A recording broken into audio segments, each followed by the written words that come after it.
Tuhan punya jenggot ya, putih, bisa tahan nggak keluar putih? Putih hewan, nah, janganlah kau keluar. Bisa nggak? Nggak bisa. Uban saya sudah banyak karena belajar ma'rifat. Uban saya lebih dahulu keluar. Sedari saya masih kecil, saya masih SMP itu sudah banyak uban. Itu zikir pandang, kan? Ya, bisa ya, bisa tidak. Itu kan cuma cara aja. Pandang itu cuma hanya istilah. Ya. Nah, pandang itu ada yang mulai dari fikiran, ada yang mulai dari kolbu. Nah, yang lebih tinggi kolbu. Nah, mereka mulai dari kolbu. Di Indonesia ada namanya Syekh Siti Jenar. Di Banjar ada namanya Syekh Abdul Hamid, Muhammad Nafis Al-Banjari. Mereka aliran ini, tapi mengerti syuhud. Dalam memandang alam, terpandanglah Sang Pencipta alam. Jika mereka memandang kepada Allah, terpandanglah alam yang banyak. Nah, maka ada lagi yang kedua. Oh, ini banyak cabangnya, ke atas bisa ditarik, ke bawah bisa ditarik. Di atas itu nanti ada lagi namanya rububiyah, uluhiyah. Ini beda dengan wahabiyah. Sama-sama istilah uluhiyah, rububiyah, tapi beda makna. Pelan-pelan lah ya. Sudah mulai berasap. Tanya tentang apa maksudnya wahdatul wujud. Wah, ngeri kali ya. Wahdatul wujud, wahdah berarti esa, kesatuan. Hanya satu, wahdah. Wahdah, seperti wahdah, keesaan, ketunggalan, kesatuan, satu. Wahdah ini ada ulama kita mengalami pengalaman rohani yang berbeda. Muncullah seorang imam namanya Ibnu Arabi. Dia wafat, Ibnu Arabi wafat 639. Ibnu Arabi, ahli hadis tapi sufi. Dia mengatakan di alam ini semuanya bersumber dari satu wujud, yaitu wujud Allah. Maka wujud-wujud ini tidaklah ada hakikatnya kecuali dari Allah. Ini pengalaman rohani Imam Arabi, Ibn Arabi. Maka dia makan, lihat, minum, semua yang dilihat hanya Allah. Karena dia hanya melihat Allah, dirinya pun dia tak lihat. Disebutlah ini wahdatul wujud. Sebelum Ibn Arabi ada namanya Al-Hallaj. Dulu Al-Hallaj dia wafat tahun 309 di Pancung. Karena saat dia mengatakan yang aku lihat hanya Allah, lalu dia melihat dirinya Allah, maka dia berkata ana Allah Hallaj. Dia lagi mabuk. Orang mabuk cinta. Nah, kalau dia disebut wahdatul hub, cintanya satu, maka dia tidak melihat dirinya, dia hanya melihat Allah. Orang-orang ini ahli azwaq, ahli rasa. Ini tidak boleh dihukum dalam hukum akidah. Maka salah mufti kalau menghukum mereka. Ini bukan bagian ahli fatwa. Ya, karena Ibn Arabi ini ulama besar. Dia hafal ribuan hadis. Dia hafal Sahih Bukhari. Ada di sini mufti hafal Sahih Bukhari. Ahmad Al-Faruqi yang dibaca di Wassul ila ruhi al-Imam Rabbani, itu dia. Namanya Ahmad Al-Faruqi. Disebut Faruqi karena dia zuriat Umar Al-Faruq, Sayyidina Umar Al-Faruq. Dia dari India. Jadi zuriat Sayyidina Umar hijrah ke India. Namanya Ahmad Al-Faruqi, ahli hadis. Dia punya 5 thariqah. Salah satunya Naqsyabandiyah dan juga Qadiriyah, ada Khistiyah, ada Sughawardiyah dan thariqah yang lain. Ahmad Sirhindi Ahmad Al-Faruqi mengatakan wahdatul wujud itu belum tinggi, masih ada yang lebih tinggi. Ibn Arabi ini keliru. Ya, ada lagi yang lebih tinggi, namanya saat Ibn Arabi tidak melihat kecuali Allah. Melihat itu bahasa Arabnya syuhud, saksi, menyaksikan. Maka disebut wahdatus syuhud, ya. Hanya menyaksikan Allah. Sedangkan wujud saya tetap saya, makhluk. Wujud Allah tetap Rabb pencipta. Tapi dalam memandang, yang terpandang dari makhluk, makhluk itu langsung dicipta oleh Allah. Jadi dia tetap membedakan antara hamba dengan Allah. Sedangkan ini sudah kabur, sudah tidak ada hamba. Bukan berarti hamba jadi Allah, bukan. Di sini tidak ada hamba, tidak ada alam, yang ada hanya Allah. Sedangkan Imam As-Sirhindi, Imam Al-Faruqi, zikir la ilaha illallah, aku tidak memandang kecuali hanya kuasa Allah, nama Allah, kebaikan Allah. Seperti itu. Saat minum obat sembuh, tiada yang menyembuhkan kecuali Allah. Ini Imam Al-Faruqi. Ini lebih diterima oleh ulama Ahlus Sunnah dibandingkan Ibn Arabi wahdatul wujud. Tapi masih ada yang pakai. Ya, di Thariqah Naqsyabandi sendiri ada yang pakai ini. Jalur Thariqah Muzhariyah, di Naqsyabandiyah Muzhariyah pakai ini. Tapi Naqsyabandiyah Khalidiyah Mujaddidiyah, ya, tidak pakai. Dia hanya menganggap wahdatul wujud ini pengalaman rendah. Ada yang lebih tinggi wahdatul. Bagi saya tidak ada yang tinggi, tidak ada yang rendah. Semuanya anugerah dari Allah Subhanahu wa taala. Ada imam ini mengalami ini, bagi dia itu tinggi, tapi bagi yang lain tidak tinggi. Ini hanya didapat kalau rajin riyadhah dan bermakrifat kepada Allah. Nanti akan dapat rasa itu, insyaallah. Ya, itu wahdatul wujud dan wahdatus syuhud. Di negeri di Malaysia dulu ada namanya, sebelum Malaysia ada ulama Fatani, murid-murid daripada Syekh Muhammad Ibn Abdul Karim As-Samman, Thariqat Samaniyah. Siapa namanya? Al-Fatani itu di belakangnya. Ya, beliau itu memakai dua-dua ini, tapi lebih cenderung wahdatul wujud. Lebih cenderung wahdatul wujud. Lalu ada lagi namanya Thariqah Syattariyah, juga sama, lebih cenderung wahdatul wujud. Nah, maka dulu ada namanya Tok Kenali, tapi orang salah faham, dikira Tok Kenali jadi Tuhan. Bukan. Tak boleh salah faham ilmu ma'rifat. Tak paham, diam aja. Ya. Nah, yang paling aman berthariqah biasa, paling aman. Ya, zikir aja paling aman. Tapi biasanya orang yang investasinya sedikit, resikonya sedikit. Kalau investasi rohaninya kuat, resiko tinggi, resikonya besar, itu dosa sesat. Ya, tinggal pilih. Ulama-ulama terdahulu mereka mau menempuh jalan itu yang beresiko, maka di zamannya dituduh sesat, tapi ilmunya setelah dia wafat dipakai, bermanfaat. Ya. Maka saya punya cara pandang sendiri terhadap Tok Kenali, ya, terhadap Syekh Dawud Fatani, Muhammad Zain Fatani, dan banyaklah. Ya.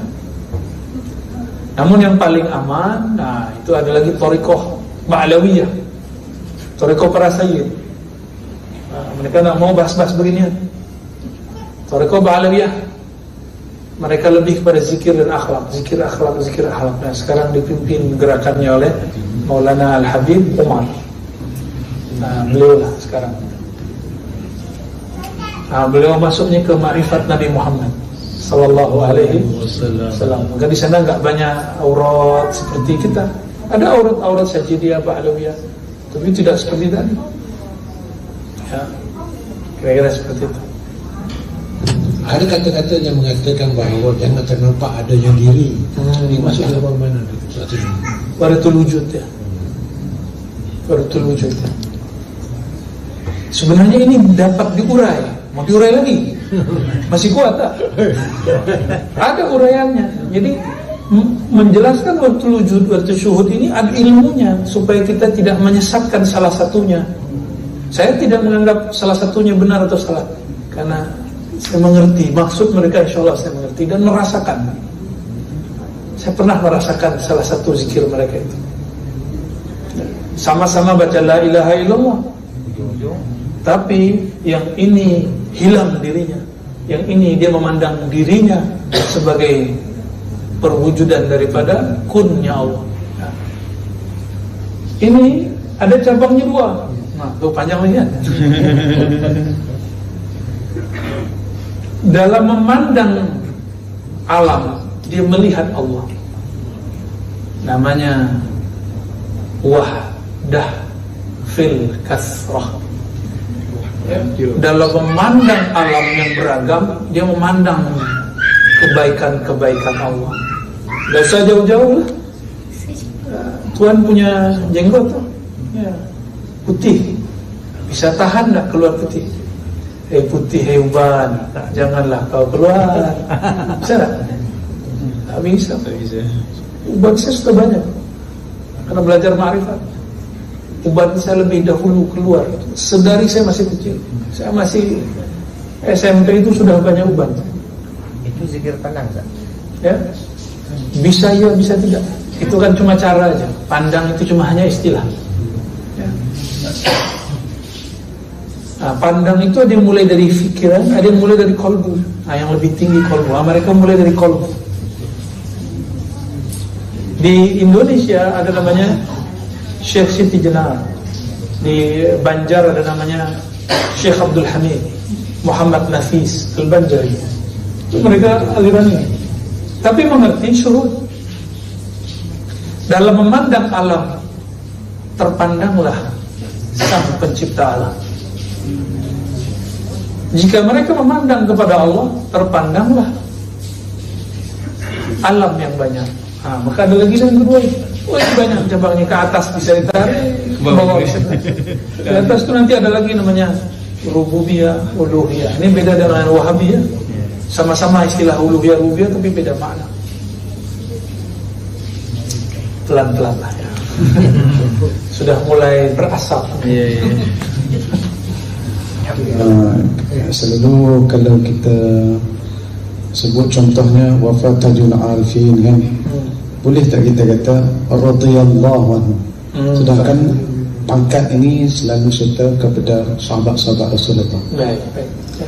Radhiyallahu ta'ala anhu artinya semoga Allah meridai. Disebut taraddi.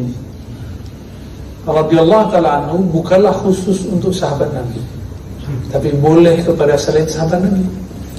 Pengikut Imam Syafi'i, para imam-imam kita itu apabila mereka menyebut nama Imam Syafi'i radhiyallahu anhu, ya. Jadi apabila menyebut nama Imam Syafi'i, apa kata dia? Radhiyallahu anhu. Jadi a'immah Syafi'iyah menyebut Imam Syafi'i radhiyallahu anhu, menyebut Abu Hanifah radhiyallahu anhu. Jadi boleh. Namun untuk menghindari fitnah, menghindari tuduhan-tuduhan yang tidak ada ujungnya, sebaiknya gunakan qadasallahu sirrah. Karena Syekh Abdul Qadir Jilani hanya qadasallahu sirrah. Ya cukup itu deh. Karena qadasallahu sirrah itu sebutan doa untuk wali-wali thariqah, wali-wali sufi. Ya.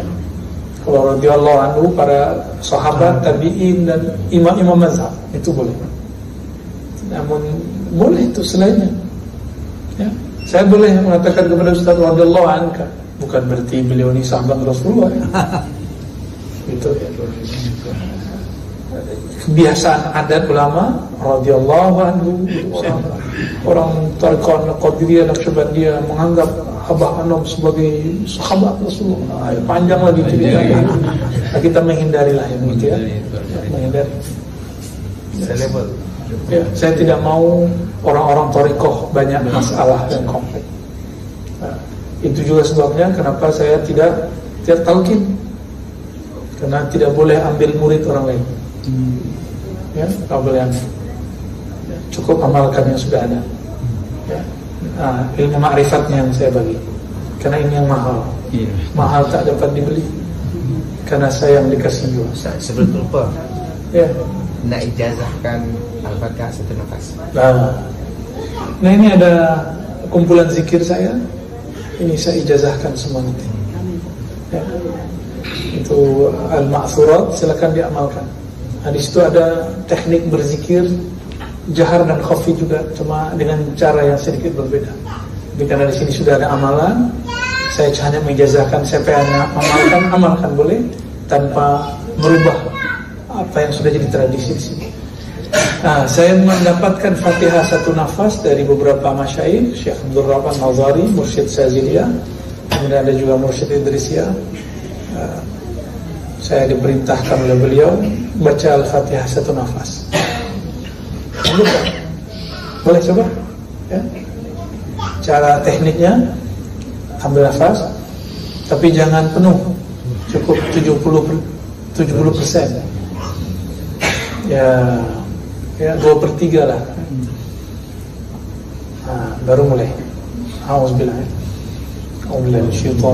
Bismillahirrahmanirrahim. Coba ulangi. Ya. Ulangi, buang nafas. Tarik nafas. Bismillah tanpa auzubillah.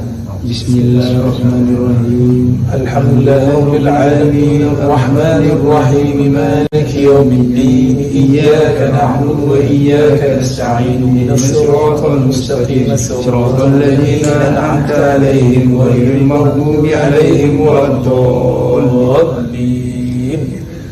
Alhamdulillahirabbil alamin. Ini silsilahnya, sanadnya guru saya mengambil dari para masyayikh. Ada Syekh Yasin, ada Syekh Hasan Masyad, ada masyayikh Amin Al-Qutbi, ada di atasnya bersambung kepada Syekh Mukhtar At-Tari, ada Umar Hamdan dan lain-lainnya. Nanti bersambung sampai kepada Imam Ibn Arabi,